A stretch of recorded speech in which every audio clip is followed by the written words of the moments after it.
يلقب بالذهب الأخضر، كما يصفه البعض بالذهب السائل، ويعتبر أساسي في غذاء البحر المتوسط ومادة دسمة للشعراء والأدباء. فوائده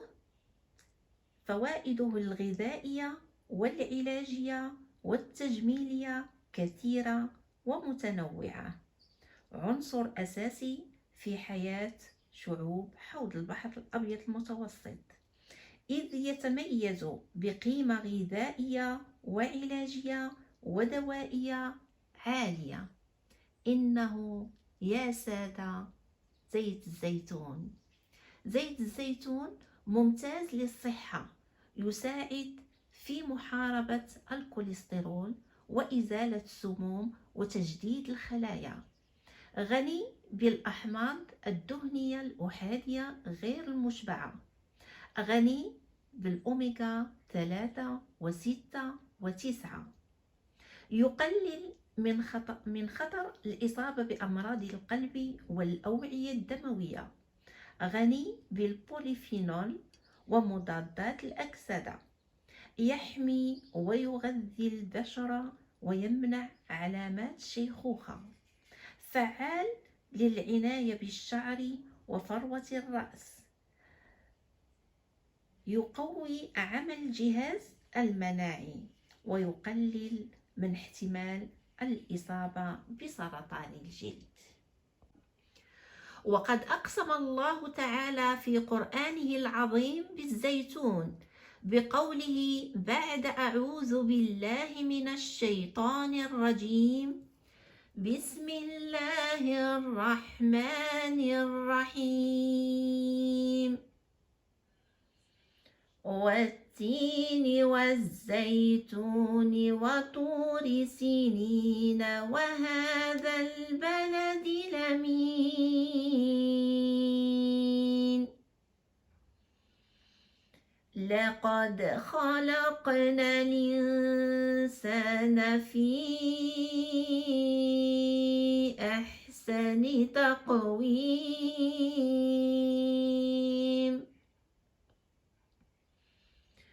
ثم رددناه أسفل سافلين إلا الذين آمنوا، ثم رددناه أسفل سافلين إلا الذين آمنوا وعملوا الصالحات إلا الذين آمنوا وعملوا الصالحات فلهم أجر غير ممنون.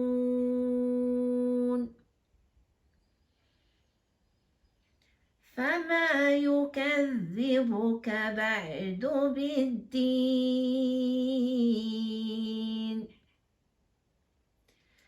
أليس الله بأحكم الحاكمين؟ صدق الله مولانا العظيم.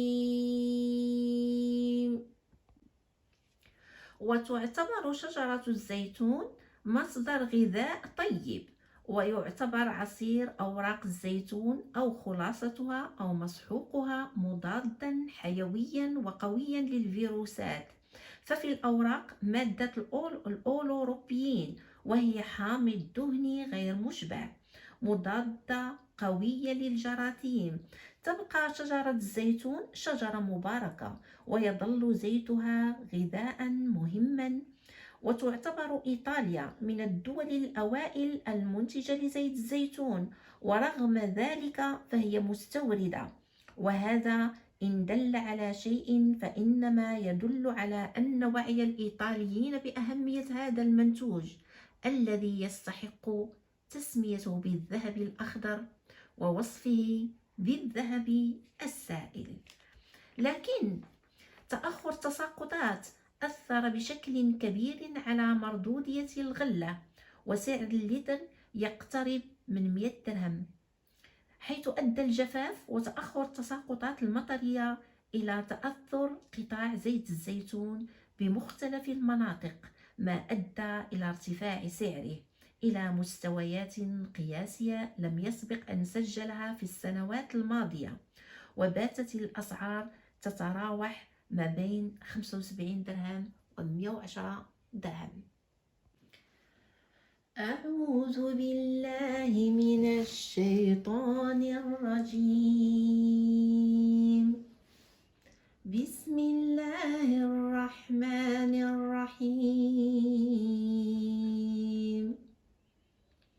الله نور السماوات والأرض، مثل نوره كمشكاة فيها مصباح، المصباح في زجاجة، الزجاجة كأنها كوكب دري يوقد من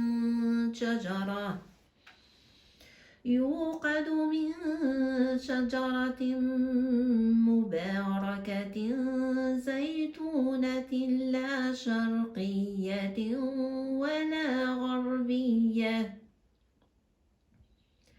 يكاد زيتها يضيء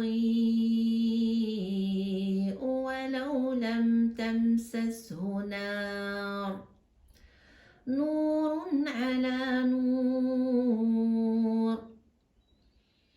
يهدي الله لنوره من يشاء،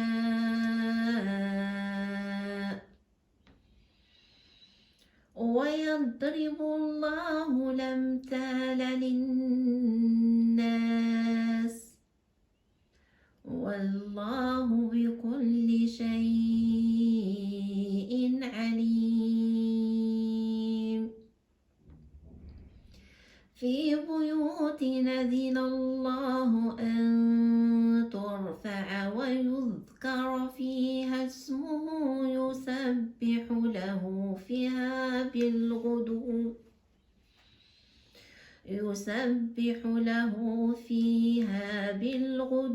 ولا صال.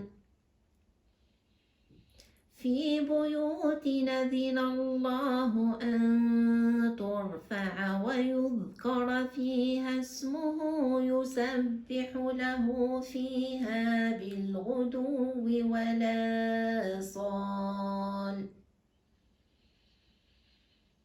رجال لا تلهيهم تجارة ولا بيع عن ذكر الله، رجال لا تلهيهم تجارة ولا بيع عن ذكر الله وإقام الصلاة وإيتاء الزكاة، يخافون يوما تتقلب فيه القلوب والأبصار، ليجزيهم الله أحسن ما عملوا ويزيدهم من فضله، والله يرزق من يشاء بغير حساب. والذين كفروا أعمالهم كسراب بقيعة يحسبه الظمآن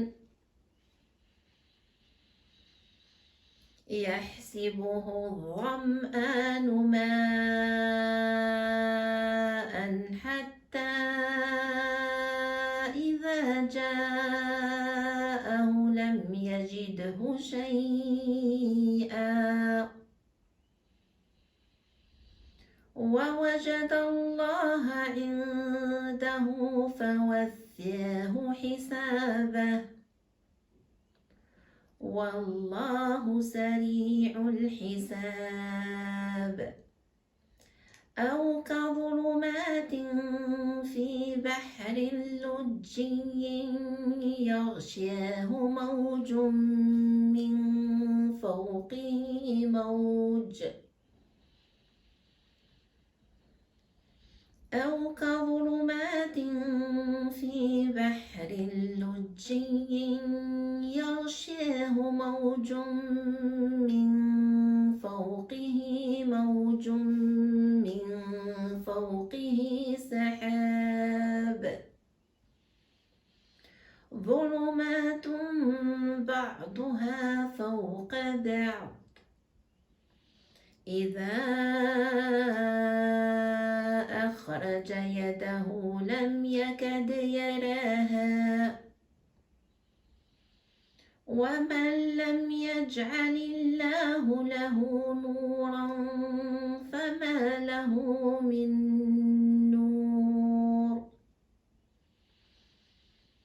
ألم تر أن الله يسبح له من في السماوات والأرض والطير صافات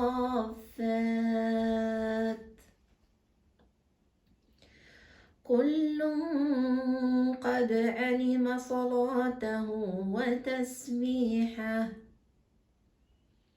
والله عليم بما يفعلون.